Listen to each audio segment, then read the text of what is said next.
Hmm. What does it feel like to drive without a map?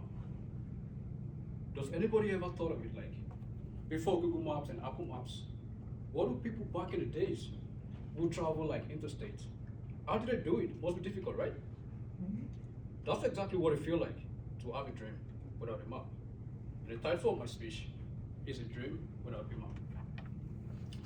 14 years ago, a paper and a pen changed my life. I was a first year undergrad student of geography in my university. And one evening I came home. I was hungry and tired. And I don't know what inspired me. I took a pen, I took a paper, and I wrote 50 before 50. Right? That is 50 things I want to do before I reach 50. You know, later I visited the book and I realized I only wrote 11 goals. I mean, what happened to the 39? I don't know. So, but there's something fascinating about the list I wrote. So I was an 18 years old then, and I was amazed about how very ambitious I am. And I made sure to include like different ranges of goals in that short 11 goals. And one of them happens to be to visit the Grand Canyon. So I was a kid in Nigeria. I don't have a visa. I don't have a passport. I don't even have $1 in my account. And I have this on paper. So that night, I squeeze the paper, throw it in a bag, and then I forget about it. 14 years after last year, I was having a conversation with my friend. I'm like, I've been in the US for some time now, and it's always been work and school, work and school. I think it's time for me to start, you know, having some fun times and making that part of my daily goals. So I decided to go on a vacation. And I was contemplating with my friend about where to go, and he told me, hey, I went to Las Vegas last year with my friend. It was fun. You should go there. So I went to I thought of it. I had other plans earlier, but I'm a very spontaneous person.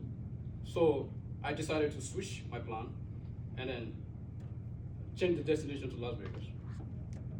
So I booked the flight, I paid for the hotel, and I basically did every planning I have to do. And I have a short notes of things I actually wanted to do in Las Vegas. I love nature a lot, so I like to go to, you know, hiking and stuff like that. In addition to that, I also like some indoors activities. So I made my list, the day came, then I traveled. I had a plan for 5 days journey. Day 1, day 2, day 3. And then it happens to me that actually after Nevada is Arizona. And Grand Canyon happened to be in Arizona. So I went to my map and I searched the destination. But unfortunately, it was 4 hours and 30 minutes drive. That's about 300 miles away from my hotel. I'm like, I have 2 days. And this is one goal I've had 14 years ago. What if this is the only one shot I have at this goal? So on that Sunday morning, the day before my return flight, I took the key of my rented car, I went into the car, I started it, and I put the destination, Grand Canyon. 4 hours, 30 minutes drive. I don't think I've driven this long since I got to the US.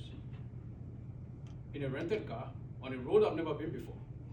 I'm like, let's go. This is a dream without a map. I keep on going. Around 2 o'clock, I got there, and I was amazed. Wow, this is the destination I've always dreamed of. So for those of you who don't know, I'm a geography student. And there's something about rocks like Grand Canyon. It's a 2 billion years capsule of the Earth's history. Every single layer of sandstone took 10 million years for it to be made. So I was very, very amazed to see this scenery. It wasn't just for the visual amusement of it, but it was for, you know, the record of human history encapsulated in that layer of rocks. 1 hour later, I left, and I drove 4 hours, 30 minutes back. And when I got back home, I thought to myself, wait, how did I make this decision in just 2 days to drive 9 hours and 300 miles away from my hotel without having had a plan earlier?